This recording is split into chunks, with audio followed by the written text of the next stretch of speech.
Olá, queridos amigos telespectadores. É com alegria que estamos no ar com mais um programa O Lenho Verde. Estamos nos programas de fim de ano e estamos muito contentes porque estamos completando um ano de programa O Lenho Verde. Este programa é um espaço para o Espiritismo na televisão, um espaço para levarmos a linda e bela doutrina espírita a todos aqueles que têm curiosidade de conhecê-la. Através desse programa já conseguimos dissipar algumas trevas que tinham com relação ao Espiritismo. Algumas pessoas têm nos mandado e-mails gostando, elogiando a nossa conduta e a nossa tarefa de levar até você o Espiritismo de uma maneira muito simples.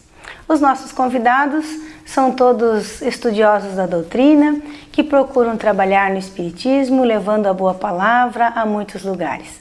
Todos dedicam um pouquinho do seu tempo, alguns viajam para vir até o programa, até o estúdio, gravar e levar até você um pouquinho mais de conhecimento da doutrina. O nosso convidado, o seu Luiz Miller, faz parte da nossa equipe. Que bom que o senhor está aqui conosco de novo. Obrigado pelo convite. O seu Luiz é um trabalhador da doutrina há muitos anos, um grande palestrante e divulga há muito tempo a doutrina. O tema que nós preparamos para essa noite é do Livro dos Espíritos, a Lei de Adoração. Seu Luiz, a lei de adoração, dentro desse capítulo, o que os Espíritos nos trazem com relação à adoração? Porque às vezes a adoração, se adorava muito de maneiras exteriores, né? O que os Espíritos trazem para nós? Josi, telespectadores, é um prazer estar falando novamente neste programa, hoje com esse assunto tão interessante, que é a lei de adoração, que está aqui no Livro dos Espíritos, no capítulo 2, da terceira parte. Os Espíritos nos informam de que, e isso Jesus também já falava, que a verdadeira adoração, ela deve ser feita de espírito para espírito. Jesus já deixou isso claro, e que agora a espiritualidade de luz nos dá assim uma ideia de como adorar Deus. O que é adorar Deus? Eles dizem que é elevar o pensamento a Deus. O que nós podemos pensar nisso? Como é que nós vamos elevar o pensamento a Deus se nós não conhecemos, se nós não vemos, não temos uma ideia de como Ele seja? Até porque é importante que nós comecemos falando na questão conceitual de Deus.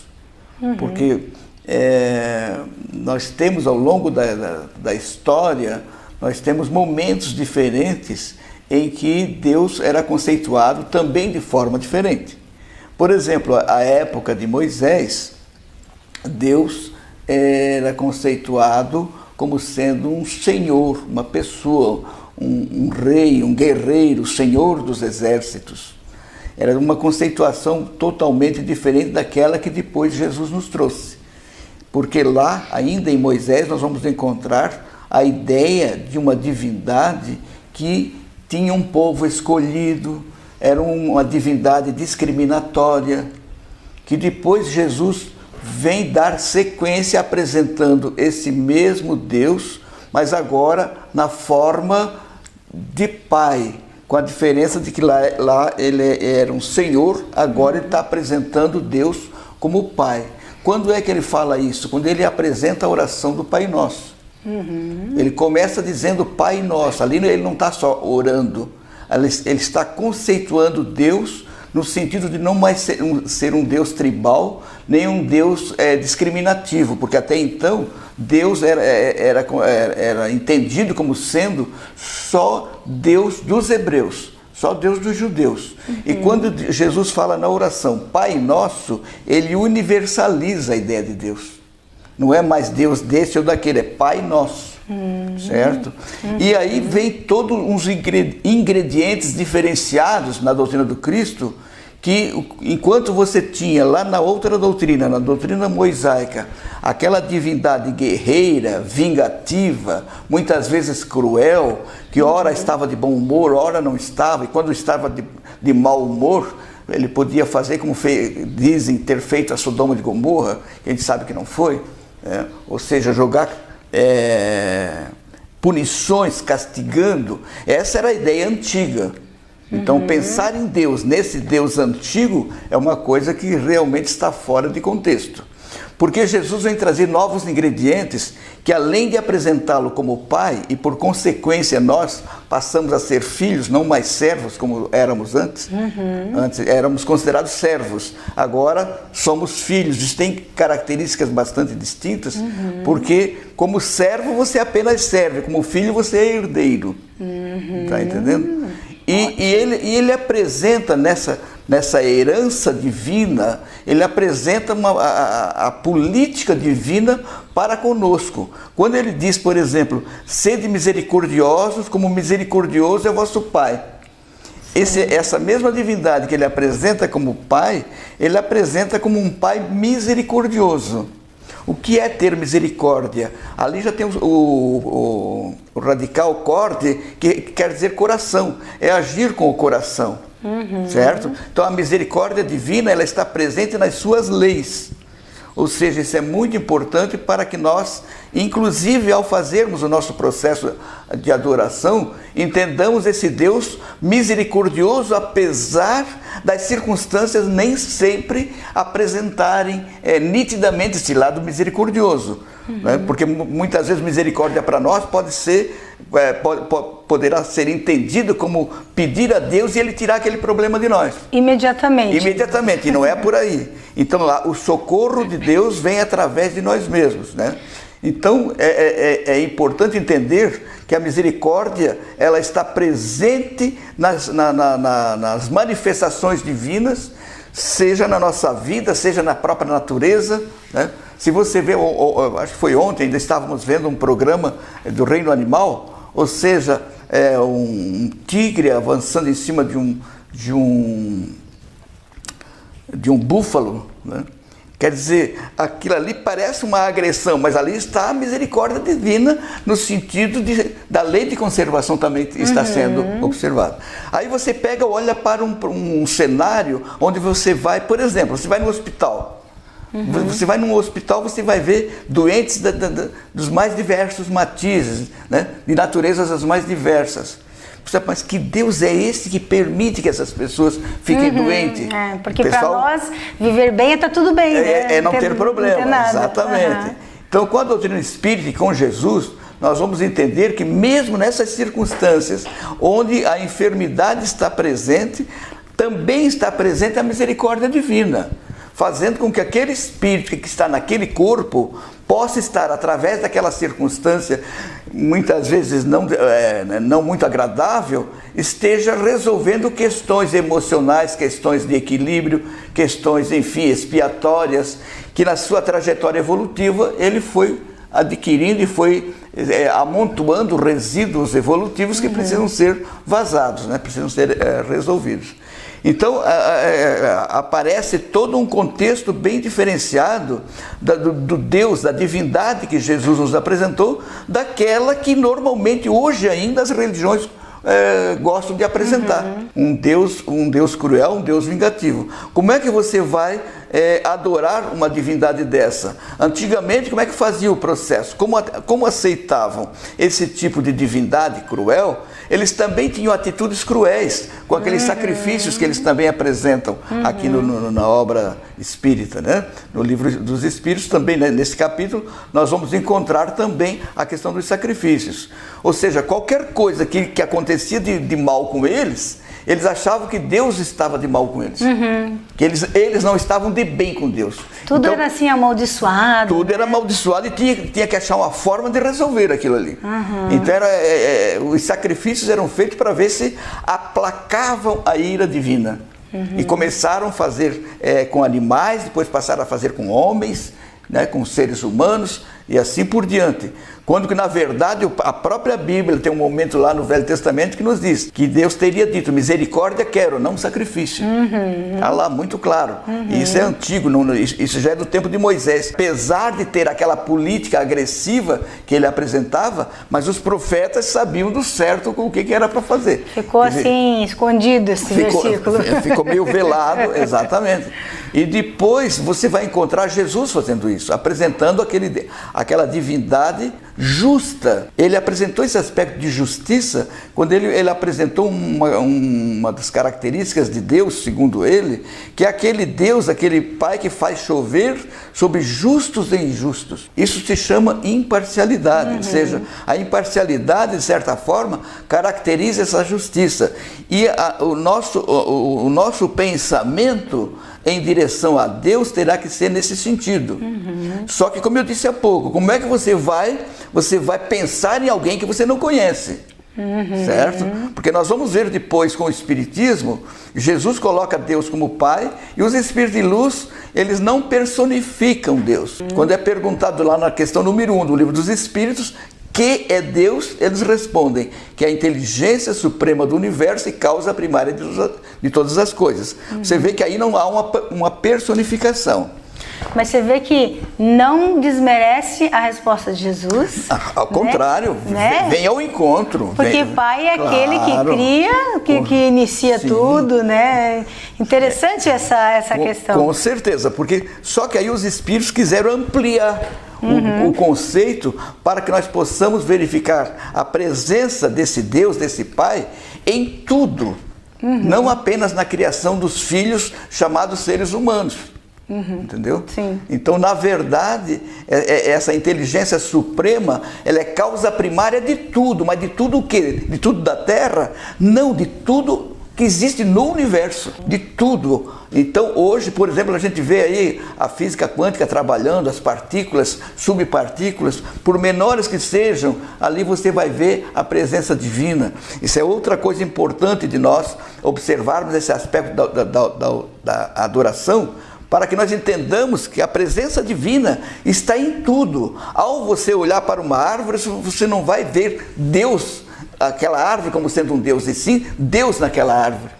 Quer dizer, que visão assim bem complexa, mas tão atual, tão atual, porque você pode ver uma queda d'água, que é uma beleza. Você vai ver ali Deus naquela queda d'água. A queda d'água não é Deus, senão seria o panteísmo, e não é isso. Né? Olha só. Então, mas é a presença dele com essa resposta dos espíritos como causa primária de todas as coisas. Você vai ver em tudo isso, porque há um filósofo que diz que Deus permanece na obra que cria. Então, tudo que nós vemos é obra de Deus, então Deus está presente em toda parte.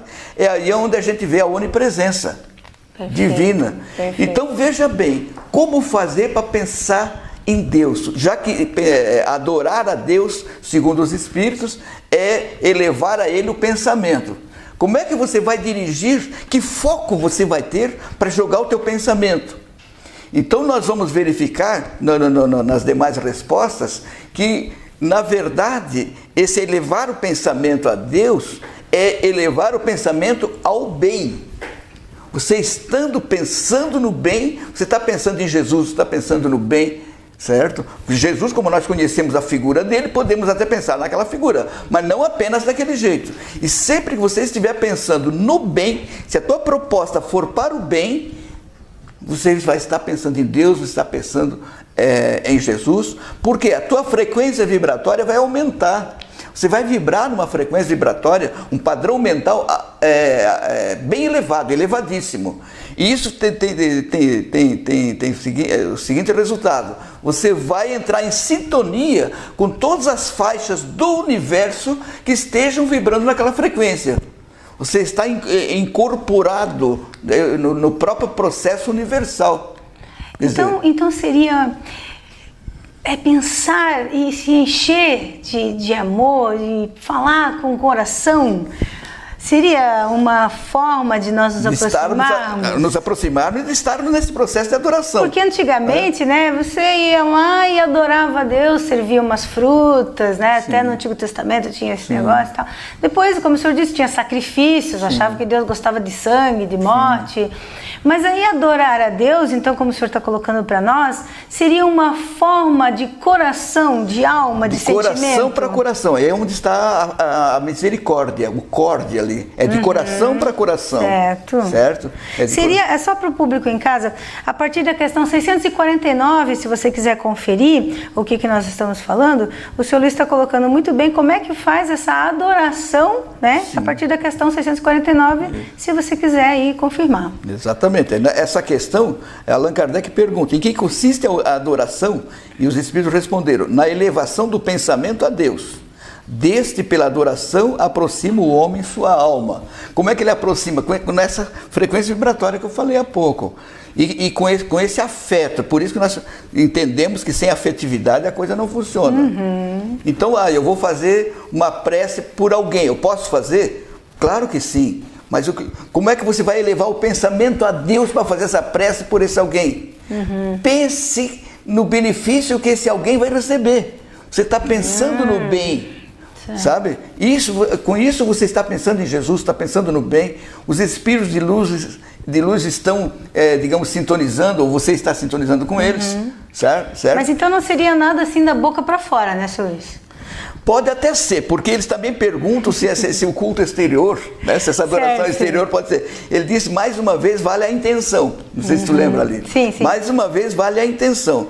Mas o importante é você estar vibrando numa frequência que lembre o bem, lembre coisas boas. Não, o que eu quis dizer da boca para fora é aquela coisa decorada sem sentimento. Com certeza. Né? Não seria, a exterior seria você procurar as palavras para adorar. Sim. Entendi.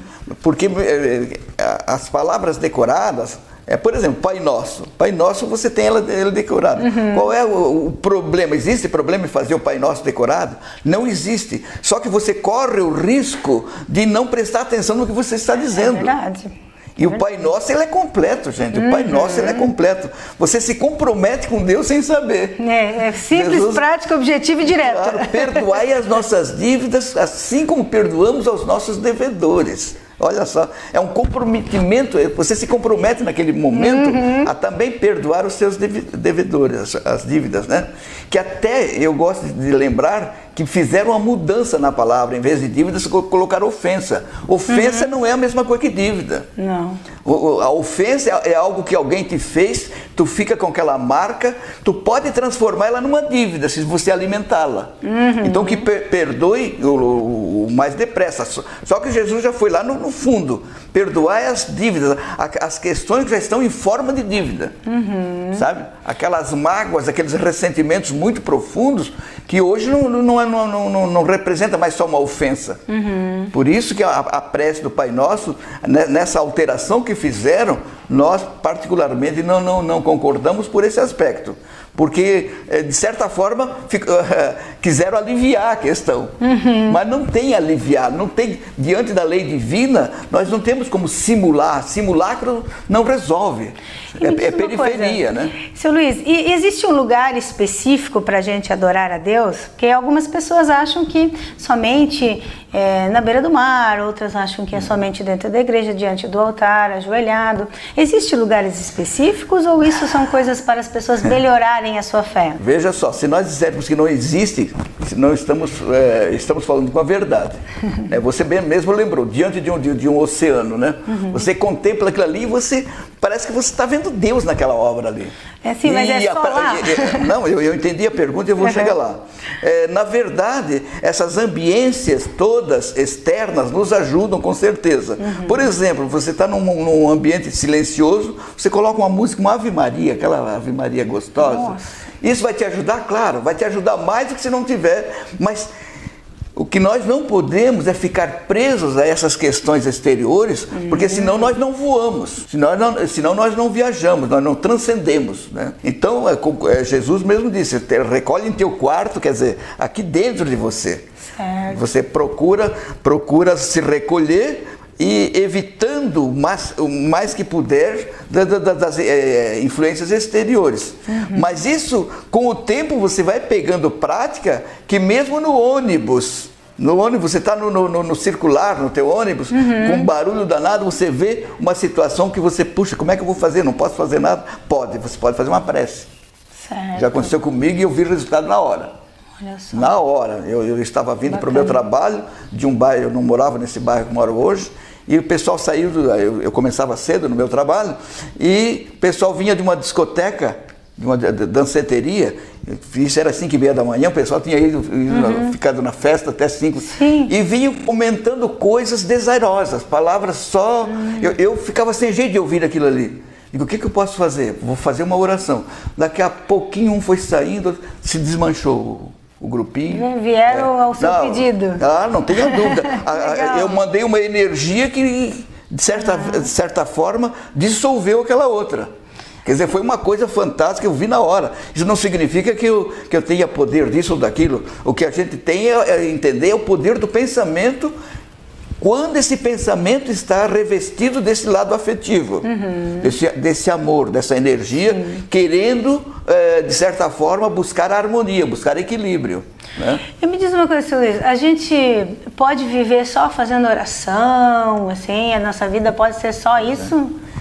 Isso também, Allan Kardec perguntou sobre a vida contemplativa, né? Claro que não, né? Na verdade, o que nós precisamos, veja só, a adoração já quer dizer ad oração, ad orar. Né? Então, mas a oração é algo que precisa estar vinculada à ação. Sim. Né? Na verdade, a melhor oração que nós fazemos é quando fazemos algo com amor, com denodo, com dedicação, naquela coisa mesmo material, mesmo física, nós estamos fazendo uma oração, porque estamos aliando o trabalho. Então a oração ela precisa ser sempre secundada pela ação, sempre, né? Para que então realmente você vá, digamos assim, consolidando, até na gente mesmo, você vai consolidando esse hábito de orar fazendo, orar agindo. Até tem uma expressão que diz assim, orar arando. Então tem que orar e trabalhar, não é só ficar lá orando, exatamente. Né? Porque tem aquelas três expressões, fé, esperança e caridade, certo?